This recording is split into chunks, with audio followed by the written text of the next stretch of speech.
Hello everyone, this is Syed Usman. Currently, I'm a first year medical student at Vardhaman Mahavir Medical College and Safdarjung Hospital, Delhi.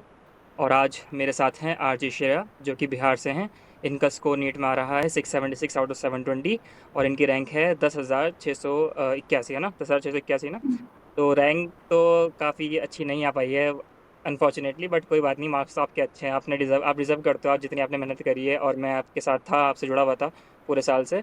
तो यार Archie, आप ये बताइए सबसे पहले कि आपने ट्वेल्थ वगैरह कहाँ से करी थी और आपका फर्स्ट ड्रॉप जो आपका ये सेकंड ड्रॉप था बेसिकली, है ना। तो आपने ट्वेल्थ कैसे करी थी और ट्वेल्थ के बाद आपने कैसे तैयारी स्टार्ट करी, सब थोड़ा बहुत एलोबरेट करिए। सो 11th-12th में हम आकाश में एडमिशन लिए थे। हम्म। मेरे घर से थोड़ा दूर पड़ता था वो सेंटर, और 11th-12th में कोविड आ गया था तो ऑनलाइन ही था सब कुछ, एंड प्लस हम स्कूलिंग कर रहे थे लॉयोला हाई स्कूल से, और ज़्यादा कुछ खास हम प्रिपरेशन किए नहीं थे 11th-12th में। अच्छा, तो ट्वेल्थ के साथ आपने नीट दिया था। नीट दिया था, उसमें 427 मार्क्स थे। चलो ठीक थे, फिर भी अच्छे थे। ठीक है, आगे बताइए फिर क्या करा आपने। उसके बाद फिर वापस से ड्रॉप लिया था, और इस बारी वापस से आकाश से लिया, लेकिन इस बारी सेंटर दूसरा था जो मेरे घर के पास में था। तो फर्स्ट ड्रॉप आपने लिया था। हुँ, ठीक है। आपने आकाश से तैयारी फिर स्टार्ट करी फिर। एक क्या? साल आपने पढ़ाई करी पूरी तरीके से, पूरी मेहनत से। हाँ, फिर आपके कितने तो मार्क्स आए। 595। 595 मार्क्स आपके फर्स्ट ड्रॉप में, बिल्कुल मेरी तरह इनकी स्टोरी है। मेरे भी 591 मार्क्स आए थे नीट जब मैंने पहला ड्रॉप लिया था। और मैंने ट्वेल्थ के साथ तो मैंने तैयारी करी नहीं थी नीट की, जो आपने तो तैयारी करी भी थी, मैंने तो बिल्कुल नहीं करी थी। तो मेरे आए थे उसमें 270 के अराउंड मार्क्स थे मेरे ट्वेल्थ के साथ, और मेरे फर्स्ट ड्रॉप में 591 मार्क्स थे, आपके 595 मार्क्स थे। चलो। हुँ। तो आर्ची ये बताओ कि आपने ऐसी क्या मिस्टेक्स करी जो आपके मार्क्स कम रह गए थे, 595 आए थे आपके मार्क्स। तो पहली बात तो मेरा जो सिलेबस था वो इनकम्प्लीट रह गया था, वही कोचिंग वालों की तरफ से ही। उन लोगों ने अपना मार्च तक कुछ खींच दिया था सिलेबस को, और वो भी ठीक से कंप्लीट नहीं हुआ था, खुद ही से पढ़ना पड़ा था। सो एक तो वो गलती थी, और उसके अलावा केमिस्ट्री जो था उसमें मैंने एनसीईआरटी पे ज़्यादा ध्यान नहीं दिया था। उस टाइम पे अच्छा। मतलब टाइम ही नहीं मिला था अच्छा, तो एक्चुअली। आपके जैसे 595 मार्क्स आए थे, तो आपके सब्जेक्ट वाइज कितने कितने मार्क्स थे उसमें। अब इंडिविजुअल मैंने कैलकुलेट भी नहीं किया था। नहीं किए थे, फिर भी कंपैरेटिवली आपको अगर याद होगी कौन सा सब्जेक्ट ज़्यादा खराब हुआ था आपका। केमिस्ट्री। केमिस्ट्री खराब हुआ था।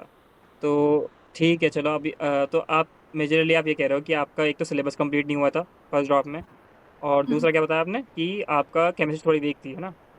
हाँ, वीक थी, वीक भी नहीं, बट ऐसा हो गया था कि एनसीईआरटी वगैरह कुछ ढंग से पढ़ी नहीं थी। एनसीईआरटी वगैरह नहीं प्लस पढ़ी थी।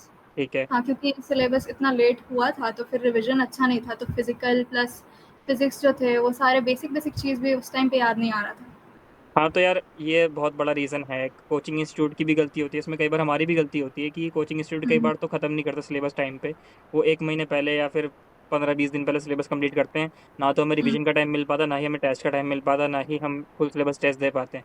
तो ये बहुत बड़ा फैक्टर रहता है कोचिंग इंस्टीट्यूट का। कई सारे कोचिंग इंस्टीट्यूट की मैं तुम्हें कहानी बताता भी हूँ कि कई सारे कोचिंग इंस्टीट्यूट जानबूझ के करते हैं ये काम। ठीक है, उनके सिलेक्टेड बच्चे होते हैं कि जिनको उनका सिलेक्शन दिलाना होता है, उनके ऊपर वो हुँ, अलग से मेहनत करते हैं। बाकियों को वो समझते हैं कि पैसों की मशीन है बस ये, उनको पैसा चाहिए होता है तो वो करते हैं। वो उनका जानबूझ के 1 महीने पहले सिलेबस करते हैं वो कंप्लीट। और जो वो चाहते तो 2 महीने पहले भी कर सकते थे, 3 महीने पहले भी कर सकते थे, लेकिन वो नहीं करते हैं, वो जानबूझ के लेट ही सिलेबस खत्म करते हैं। वो टीचर्स भी ऐसे होते हैं कि वो एंड टाइम पे ही स्पीड पकड़ते हैं पढ़ाने में, वो शुरू में पढ़ाते भी नहीं है ढंग से। तो ये तो बहुत हुँ, मेजर फैक्टर सारे बच्चों के लिए रहता है। मैं इसलिए कहता भी अपनी वीडियो में कि जो भी तैयारी अभी से कर रहे हैं, जिन्होंने अभी से तैयारी स्टार्ट कर दी है, वो थोड़ा थोड़ा एंड वाला सिलेबस भी, जैसे कि मॉडर्न फिजिक्स होता है और इकोलॉजी होता है जो कि हमें एंड में पढ़ाया जाता है ना बैच में, हुँ, वो खुद से करके कंप्लीट करके रख लें, ताकि जो एंड में इतनी प्रॉब्लम हमें आए नहीं, ताकि जो हमारा 2 महीने पहले सिलेबस कंप्लीट हो जाए, 3 महीने पहले सिलेबस कंप्लीट हो जाए, एंड में हबड़ा दबड़ी ना हो, है ना। तो वो चीज़ है जो कि हमें करनी चाहिए सबको। तो फिर आपने फिर तैयारी कैसे करी जब आपने 595 आपके आ गए, तो फिर आपने क्या सोचा और किस हिम्मत से आपने तैयारी करी दोबारा से, क्योंकि 595 पे तो सिलेक्शन नहीं हो रहा था, क्योंकि उस साल की कट ऑफ नीट 2023 की 610-15 के करीब गई थी। तो फिर आपने क्या सोच के दोबारा तैयारी स्टार्ट करी। तो स्टार्टिंग में तो 1-2 हफ्ते चला कि पता नहीं, मतलब 595 आया है, इतना क्लोज़ आकर के छूटा है, तो अब क्या होगा, अब कैसे होगा वापस से? फिर 2 हफ्ते बाद फिर लगा कि ठीक है, अब इतना क्लोज़ आए हैं तो फिर अगली बार तो अब मतलब मैमसी जाना है। मैमसी के नीचे सोचा ही नहीं। और इस बार रैंक आ रहा है 10,000। रैंक ने दिक्कत दे दी, वरना तो आपके तो मार्क्स बहुत अच्छे हैं यार। हम तो कुछ नहीं कह सकते, अब एंटी ने पता नहीं क्या करा है, ऐसा ऐसा क्या घपला हुआ है कि रैंक ऐसी आ रही है, वरना तो मार्क्स तो बहुत अच्छे आए हैं आपके।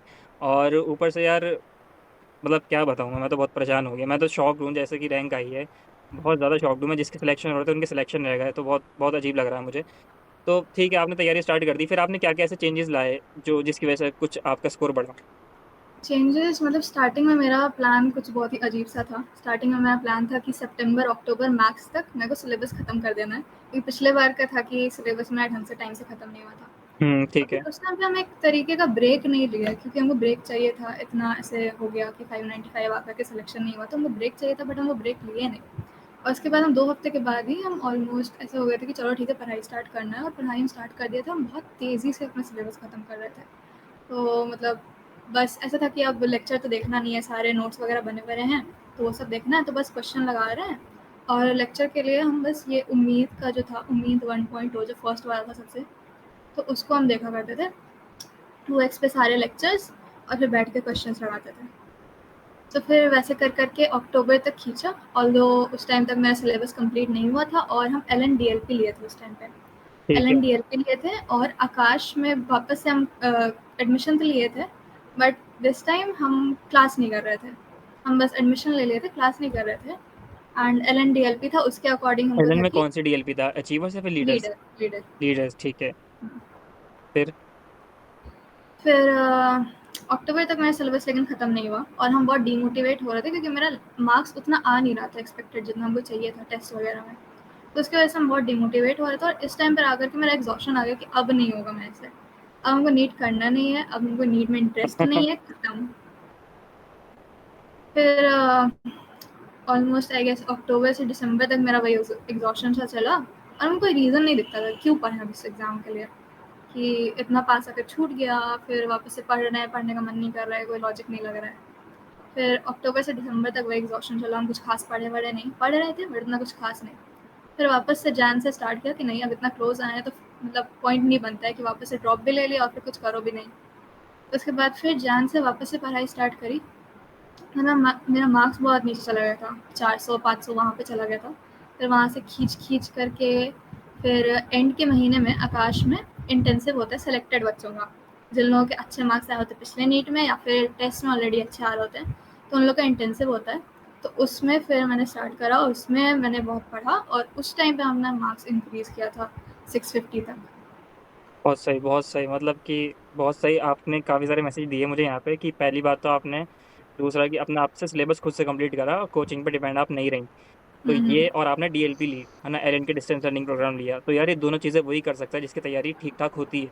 अगर कोई हम्म। बच्चा बिल्कुल जीरो से है, वो स्टार्ट करके डीएलपी ले ले एलन की, ठीक है, अचीवर्स वगैरह ले ले, लीडर्स ले ले, और वो खुद से सिलेबस कंप्लीट करना है सोचे उम्मीद वगैरह से, तो उसके बस की नहीं है। सच में नहीं है, मैं कहता हूँ बिल्कुल नहीं है। इवन आपने तो लीडर्स ली थी, अचीवर्स तो और भी हार्ड होती है, और अचीवर्स का सिलेबस तो बहुत ही अटपटा होता है। तो वो तो कवर करना बहुत मुश्किल हो जाता है। बच्चे ले लेते हैं जोश में आके कि यार हम पीडब्ल्यू से ऑनलाइन पढ़ रहे हैं, संकल्प 12 से ऑनलाइन पढ़ रहे हैं, और एलन की टेस्ट सीरीज ले लेते हैं हम। तो फिर उनसे संभलता नहीं है, क्योंकि इधर का सिलेबस अलग चल रहा होता है और टेस्ट सीरीज का सिलेबस अलग चल रहा होता है ना। ये तो आपने भी पता होगा आपको कि टेस्ट सीरीज का सिलेबस अलग चल रहा होता है। तो यार किसी के बस की होती भी नहीं।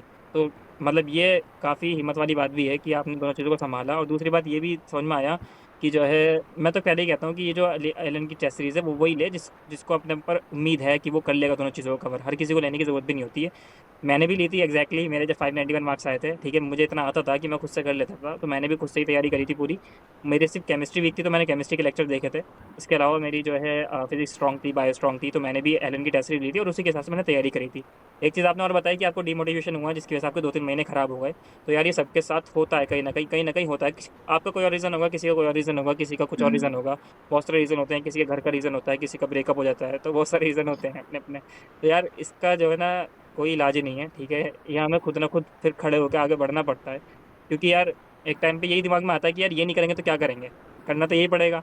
तो फिर हम कर लेते हैं, या कर लेते हैं, और फिर सिलेक्शन हो भी जाता है। जैसे कि आर्ची के 676 मार्क्स आ गए मेरी तरह, बिल्कुल एग्जैक्टली 676 मेरे भी आए थे। तो यार ये बहुत ही मोटिवेटेड चीज़ है कि यार हमें जो है करते रहना पड़ता है, सारी चीज़ें करना ही पड़ता है, क्योंकि और कोई चारा भी नहीं है। कई बार तो हमारे पास कोई चारा होता ही नहीं, क्योंकि बीडीएस हमें चाहिए नहीं होता, बीएमएस हमें चाहिए नहीं होता, बीयूएमएस हमें चाहिए नहीं होता, और बीएससी हमें वैसे ही नहीं करना होता, बीएससी तो हम पहले ही छोड़ कर आए थे। तो फिर करना, तो फिर एमबीबीएस करना, तो यार फिर मेहनत करनी पड़ेगी ना हमें। सही बात है। चलो आर्ची ये बता दो अब बस मुझे लास्ट बात, फिर हम खत्म करते हैं इसको, कि ऐसी कौन सी चीज़ आप बताना चाहोगी जो व्यूअर्स हैं मेरे यूट्यूब के, कि कौन सी चीज़ें बिल्कुल अवॉइड करनी ज़रूरी है नीट के टाइम पे, और कौन सी चीज़ें कि बिल्कुल करनी ज़रूरी है। 2-3 चीज़ें ऐसी जो आप, अगर आपको लगे कि अवॉइड करनी चाहिए, और कौन सी चीज़ें कि हाँ हमें करनी ही चाहिए, ठीक है, वो बता दो अगर आपको पता हो, कुछ थोड़ा बहुत लग रहा हो। पहली बात तो अपना मेंटल हेल्थ को प्रायोरिटाइज करो, ऐसा नहीं होना चाहिए, मतलब हाँ, आइसोलेट करो खुद को, बट इतना नहीं कि तुम्हारे पास एक भी इंसान ना बचे कि तुम डिमोटिवेट हो रहे हो, परेशान हो रहे हो, और फिर उसके बाद तुम्हारे पास कुछ नहीं है कि अब क्या करना है, किससे बात करना है, क्या सोचना है। बस बैठे पड़ो और फिर सब छोड़ दो तो कोई फ़ायदा नहीं है। ठीक है, तो बिल्कुल मैं लोग एग्री करता हूँ, बिल्कुल एग्री करता हूँ। तो ऐसे डिस्ट्रैक्शन के फॉर्म में लोग नहीं होने चाहिए, बट लोग होने चाहिए लाइफ़ में हाँ, कि उनसे बिल्कुल होना शेयर चाहिए कर लाइफ में, सको। बिल्कुल होना चाहिए लाइफ में, मोटिवेशन मिलती है उनसे। और मैं तो कहता हूँ हुँ, कि एक्स्ट्रा करिकुलर एक्टिविटीज भी थोड़ी बहुत करते रहना चाहिए। सिर्फ पढ़ाई करोगे हुँ, तो कुछ नहीं होने वाला, थोड़ी बहुत तो यार दोस्तों यार थोड़ा बहुत घूमना सही है। थोड़ी बहुत सीरीज देख ली, मूवी देख ली कोई सी, थोड़ी बहुत सब चलता है। इवन मैं अपना हुँ, बताऊँ तो मेरी तैयारी, जैसे कि टेस्ट होता था संडे को एलन का, तो सैटरडे की नाइट को मूवी देखता था बैठ के मैं आराम से, क्योंकि मेरा सिलेबस हो जाता था कंप्लीट। और मेरे फिर मार्क्स भी अच्छे आते थे। तो अगर आपको लगता है कि आपके मार्क्स अच्छे आ रहे हैं तो आप फिर कर सकते हो, अगर आप थोड़ी बहुत बातें कर लो, थोड़े बहुत चाय वाय पियो, घूम घूम लो, हुँ। कोई दिक्कत नहीं है, थोड़ा बहुत होना चाहिए। इसके अलावा कोई और कुछ अगर आप कहना चाहें। और सिलेबस टाइम से ख़त्म करो। सिलेबस टाइम से खत्म करना बहुत जरूरी है, सही बात है, बिल्कुल सही बात है, बिल्कुल टू द पॉइंट उन्होंने बात बताई है, और आपका टाइम भी वेस्ट करने से बचाया है। तो यार thank you so much Archie, ठीक है, आपका इंटरव्यू थैंक यू। देने के लिए। और मैं होप करता हूँ कि आपको बेस्ट कॉलेज मिले पूरी इंडिया का, और आप अच्छे से जो है अपनी तैयारी करो। अब नई जर्नी स्टार्ट कर रहे हो आप, ठीक है, तो ऑल द बेस्ट। ठीक है। Thank you.